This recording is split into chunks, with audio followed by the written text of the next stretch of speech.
Uh, Hello and Jai Hind students, class 12 geeky guys and girls. I have prepared several videos and sent down to you. But what has happened to that video is not known to me. Whether you have seen the video, you haven't seen the video, even this thing is not known to me.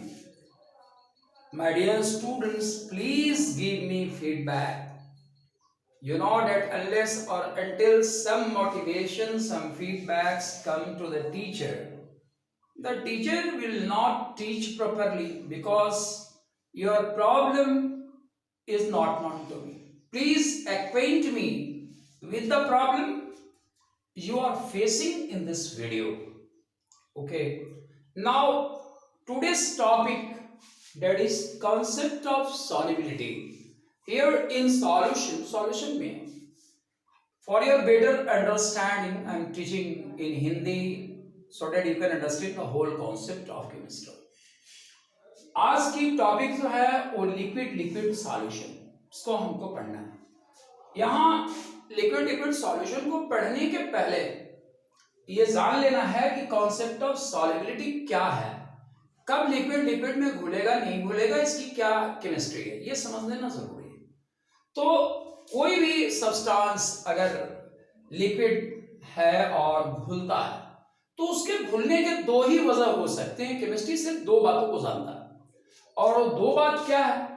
Number one, formation of ion, formation of ion by the substance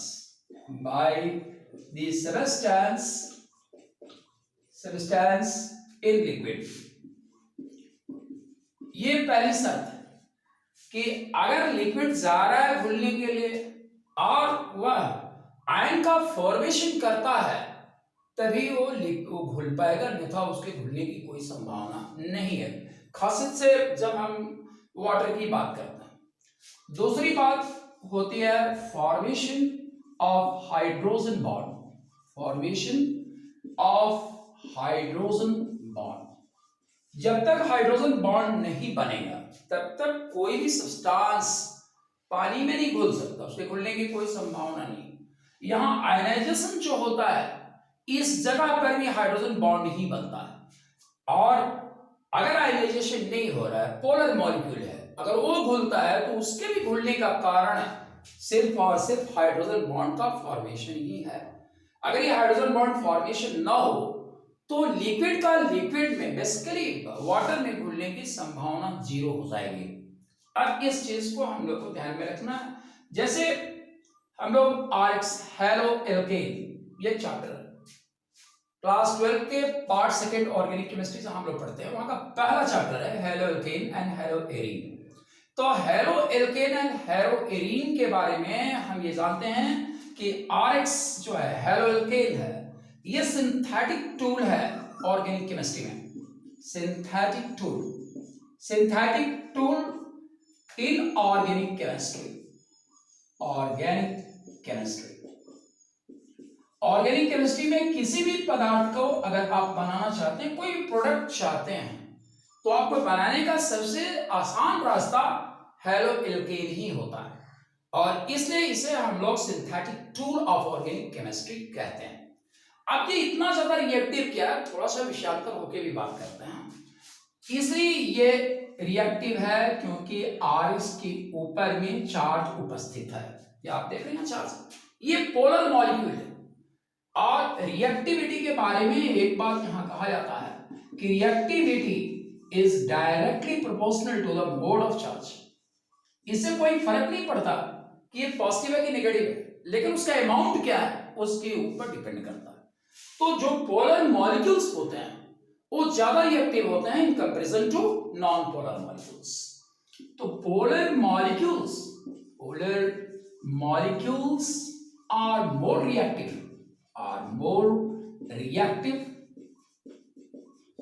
with respect to non-polar molecules।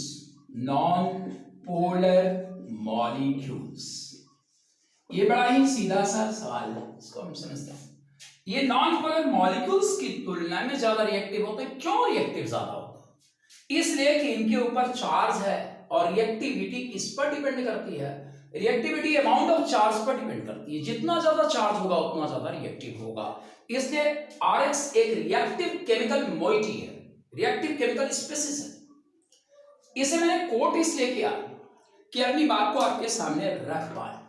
अब RX जो है इसकी solubility की बात हम करें, ये क्या ये पानी में घुलेगा या नहीं घुलेगा, क्योंकि ये पोलर मॉलिक्यूल है। आपने एक बार देखा होगा जिससे हम लोग बायोलॉजी में पढ़ते हैं, like begets like, like begets like, ये बायोलॉजी में हम लोग पढ़ते हैं। बायोलॉजी में इसका मतलब है कि जो जैसा है वैसी संतान को जन्म देता है। ये बायोलॉजी का बड़ा सिद्धांत है।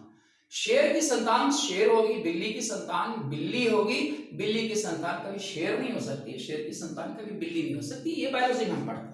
ठीक इसी तरह का एक सिद्धांत केमिस्ट्री में भी चलता है, और वो सिद्धांत क्या है, like dissolves like, like dissolves like.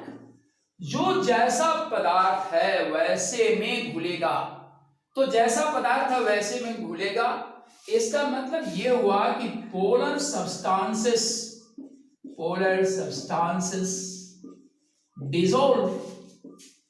dissolve in polar solvent,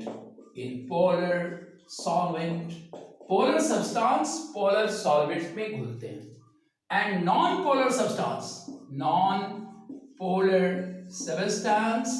dissolve in non-polar solvents, ठीक है। अब यहां देखिए, हमने RX की बात की। RX क्या है, एक पोलर मॉलिक्यूल है। RX एक पोलर मॉलिक्यूल है, ये पोलर मॉलिक्यूल है। इसके पोलर मॉलिक्यूल होने के कारण इसे पानी में घुलना चाहिए। It must dissolve in water, it must dissolve in water, dissolve in water. इसे पानी में घुलना चाहिए, लेकिन ये पानी में नहीं घुलता है। आप जब ऑर्गेनिक केमिस्ट्री में पढ़ेंगे RX के बारे में तो वहां इन बातों के चर्चे आएंगे, लेकिन यहाँ इसका जुड़ाव हमारे टॉपिक से है, इसलिए मैं इसके डिस्कशन पर आ रहा हूं। अब RX जो है पानी में क्यों नहीं घुलता, पोलर मॉलिक्यूल है फिर भी पानी में नहीं घुलता, क्या वजह हो सकता है? वजह यह है कि the dipole is too low, the dipole in RX is too low to prepare hydrogen bond with water, इसका डाइपोल इतना कम है कि वाटर के साथ यह हाइड्रोजन बॉन्ड नहीं बना पाता है, और हाइड्रोजन बॉन्ड नहीं बना पाता, इसलिए ये पानी में घुल नहीं सकता। तो आगे हम लोग बढ़ते हैं लिक्विड सॉल्युबिलिटी की बात जो अब हमको पढ़ना है, क्योंकि छोटा सा इलाका था जिसको क्लियर करना जरूरी था। अब आगे यहां लिक्विड और लिक्विड के सॉल्युबिलिटी पर हम लोग काम करते हैं, और ये मान के चलते हैं कि जो स्पेसिस, जो केमिकल स्पेसिस हम उठा रहे हैं वो भूल जाते हैं। तो लिक्विड सॉल्यूशन पर काम करते हैं, लिक्विड सॉल्यूशन। अब इससे हमको नहीं लेना है कि इसके घुलने का क्या पता है, ये घुलता है, ये मान के चलता है। तो ऐसी स्थिति में लिक्विड सॉल्यूशन जब बनेगा तो उसमें क्या घटनाएं घटेगी, सॉल्यूशन के अंतर्गत इसे पढ़ने का प्रयास करें। अब देखिए, अगर हमने प्योर लिक्विड लिया, ये प्योर लिक्विड है, मान ये प्योर लिक्विड है। अब इस प्योर लिक्विड के हर एक पॉइंट से वेपर बनेगा। आप जानते हैं कि इसका हर पॉइंट जो सरफेस पर है वह वेपर का फॉर्मेशन करेगा। हर एक मॉलिक्यूल वेपर बनाता है, यह आप जानते हैं, हर मॉलिक्यूल से वेपर पैदा होता है। तो यहां जो वेपर बन रहा है ये इवेपोरेशन घटना के कारण बन रहा है, इवेपोरेशन के कारण यहां वेपर बनता है। और ये लिक्विड अपना मैक्सिमम वेपर इस जगह पर बनाएगा। मान लिया कि ये कोई लिक्विड ए है, तो जो अपना वेपर ये बनाएगा, जो मैक्सिमम वेपर ये क्रिएट करेगा इस जगह पर, वह मैक्सिमम वेपर होगा P0A। ये vapour pressure of pure liquid है। अब चलते हैं हम दूसरे लिक्विड को देखते हैं।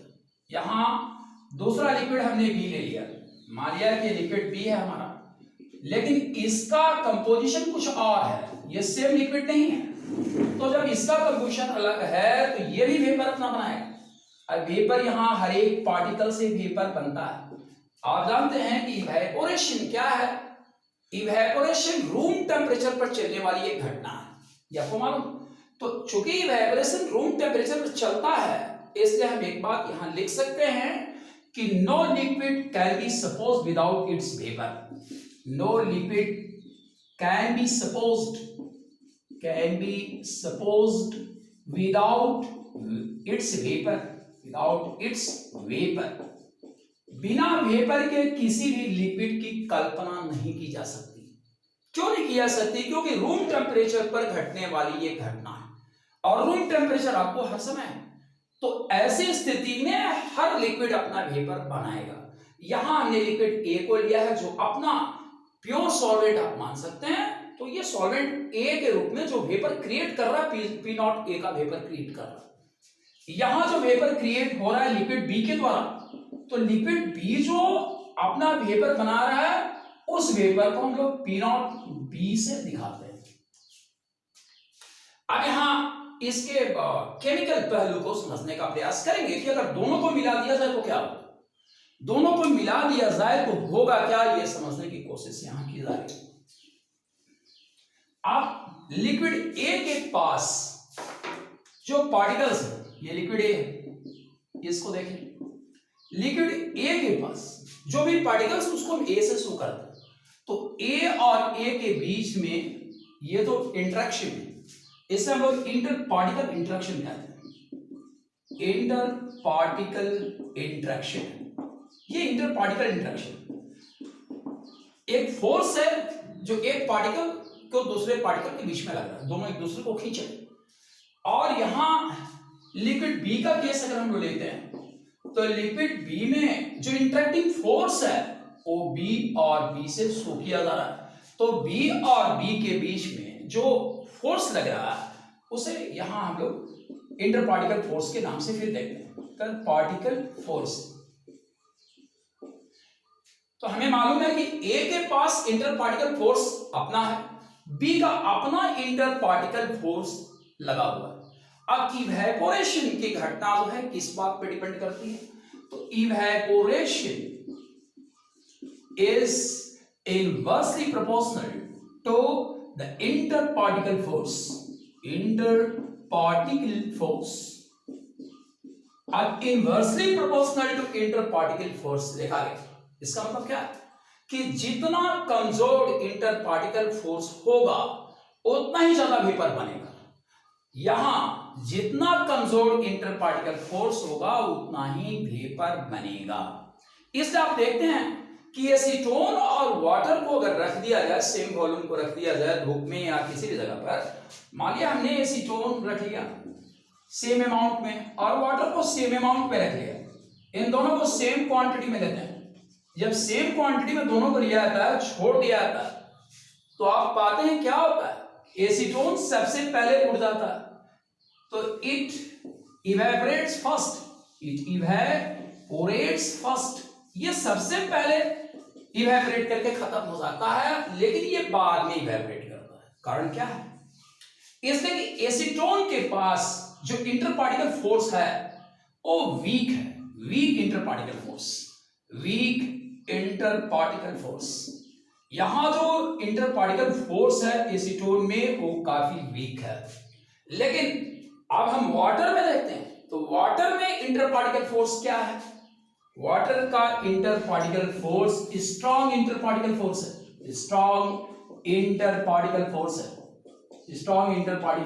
फोर्स है, जिसकी वजह से इसका इवेपोरेशन स्लो होता है।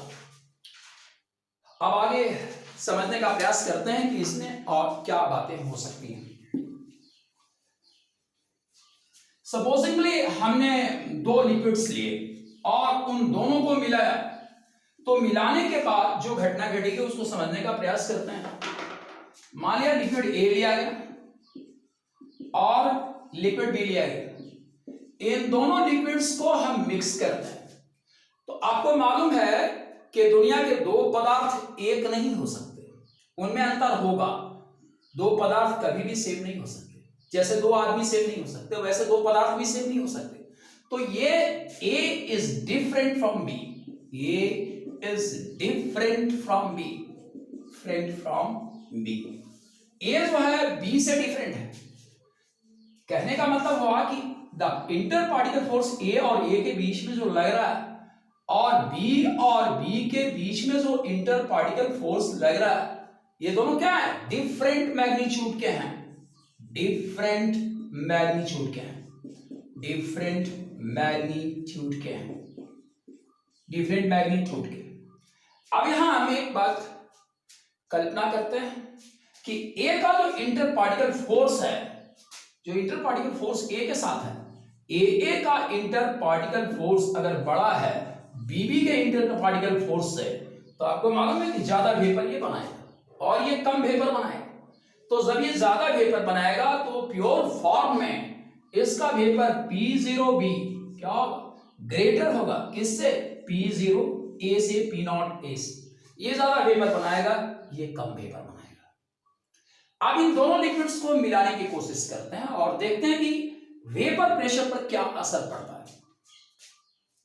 तो दोनों लिक्विड को मिलाने के लिए और इससे होने वाली घटना को समझने के लिए हम ग्राफ का सहारा लेते हैं और ग्राफ के रास्ते इसे समझने की कोशिश करते हैं।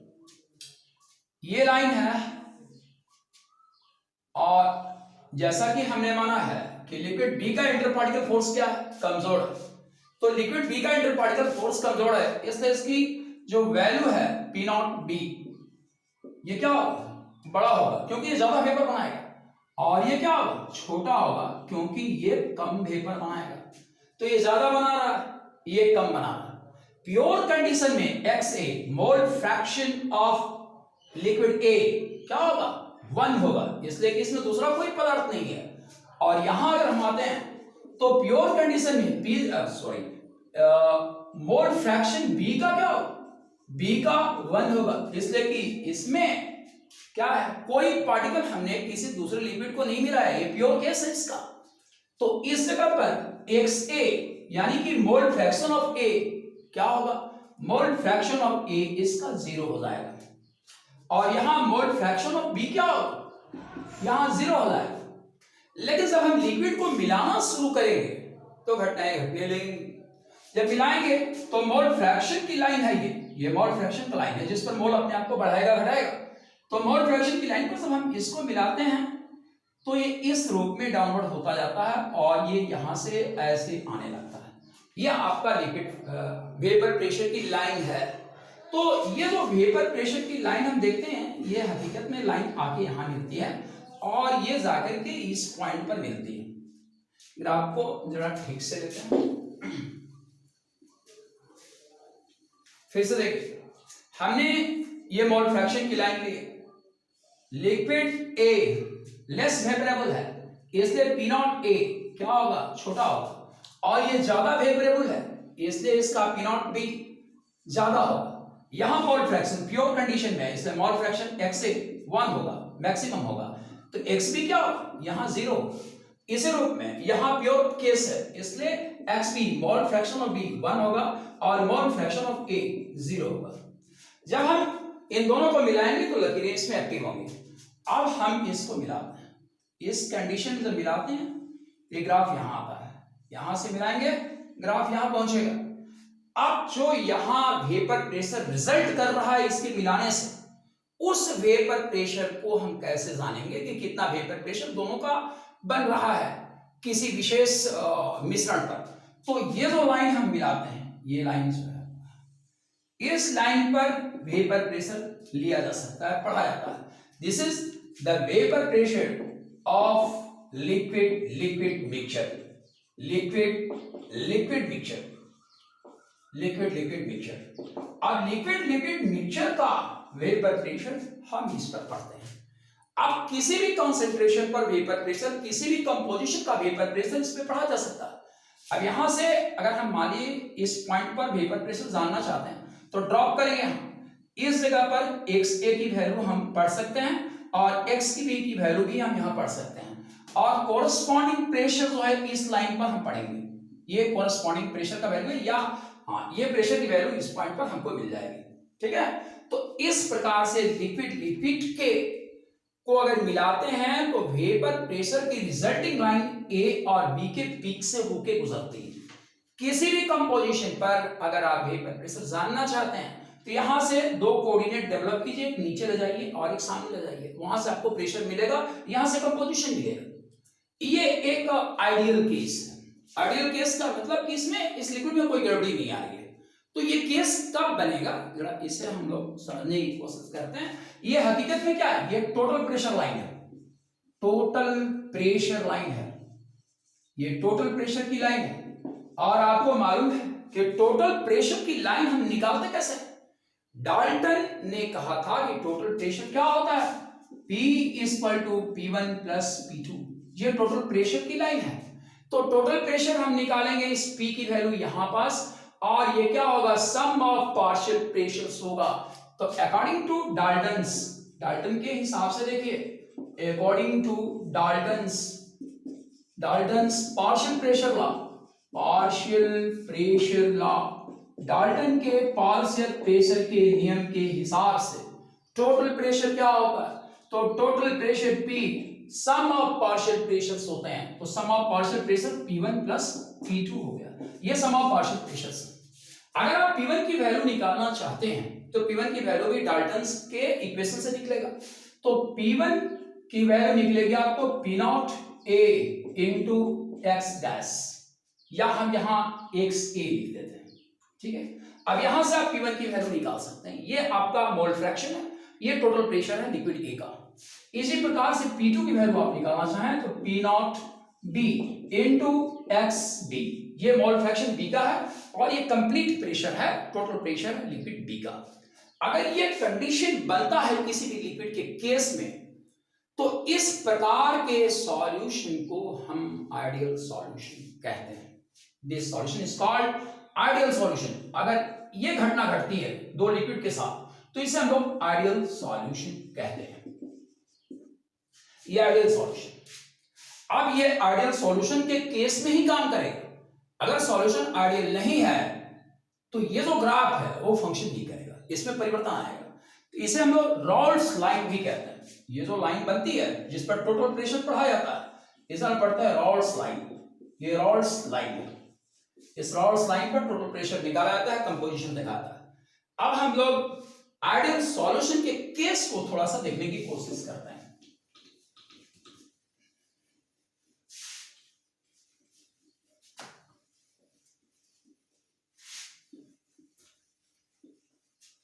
दो लिक्विड को अगर हम मिलाते हैं, लिक्विड ए, दो लिक्विड को मिलाते हैं, मानिए लिक्विड ए को आपने मिलाया और लिक्विड बी को मिलाया, तो लिक्विड ए और लिक्विड बी आइडियल केस कब बनाएंगे, ये हमको समझना है। ये आइडियल केस कब तैयार होता है, तो आइडियल केस तैयार तभी होगा जब delta H means enthalpy of formation 0 हो, या हम कहें कि डेल्टा एच का लिमिट टेंड्स टू 0। 0 तो कभी नहीं हो पाएगा क्योंकि लिक्विड ए एक अलग लिक्विड है, लिक्विड बी एक अलग लिक्विड है, तो 0 तो कभी भी नहीं आ सकता। कुछ वैल्यू आएगी जो वैल्यू नेग्लिजिबल, जिसको हम कंसीडर नहीं कर सकते, इसलिए हम इसके लिमिट टेंड्स टू 0 करते हैं। 0 नहीं है लेकिन लगभग 0। तो ऐसे केस कब खड़ा होंगे, ये समझने की बात है। ये केस तब खड़ा होगा जब ए और ए के बीच का इंटर पार्टिकल फोर्स नियरली बराबर हो बी और बी के इंटर पार्टिकल फोर्स के, तभी आइडियल केस बनेगा। तो आइडियल केस बनने की शर्त क्या है, शर्त यह है कि inter particle force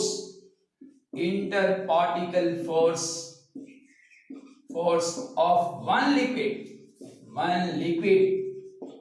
must be equal to interparticle force of another liquid. Interparticle force of another liquid. अगर ये बात होती है तभी आप आइडियल केस पाएंगे, अन्यथा आइडियल केस आपको नहीं मिलेगा।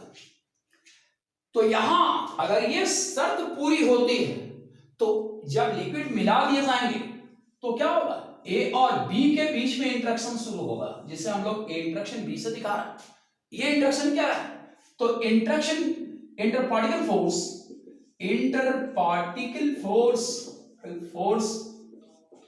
Between A and B, A और बी का इंटरपार्टिकल फोर्स जो आ रहा है इसे हम ए बी से दिखाते हैं। अब आइडियल सॉल्यूशन पाने की शर्त क्या है, तो कंडीशन ऑफ आइडियल सॉल्यूशन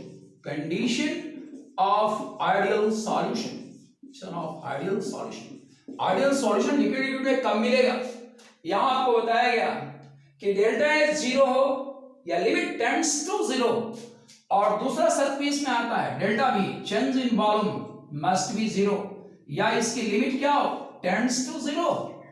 जब वॉल्यूम में कोई परिवर्तन ना होता हो, एंथैल्पी ऑफ फॉर्मेशन, जब दो लिक्विड को मिलाते हैं तो वहां चेंज इन एंथैल्पी जो होता है उसमें कोई परिवर्तन ना हो, तभी आइडियल सॉल्यूशन आपको प्राप्त होगा।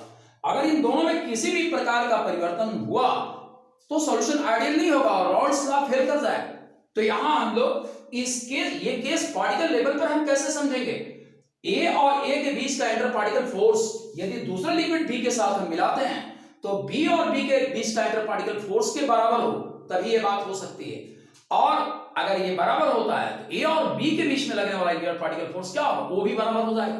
तो कंडीशन क्या मिल रही है हमको, ए और ए अगर ये बराबर होता है बी और बी के, तभी हमको रिजल्टिंग सॉल्यूशन जो ए और बी है ये बराबर होगा, अन्यथा ये बराबर नहीं होगा। अगर ये फोर्स बढ़ेगा, ये फोर्स घटेगा, अगर ये फोर्स बढ़ता घटता तो क्या हो जाएगा, डेल्टा एच और डेल्टा बी की वैल्यू में क्या आएगा, चेंज हो जाएगा। डेल्टा एच और डेल्टा बी की वैल्यू चेंज होगी और रॉल्स लॉ इस जगह पर फेल कर जाएगा। Thank you.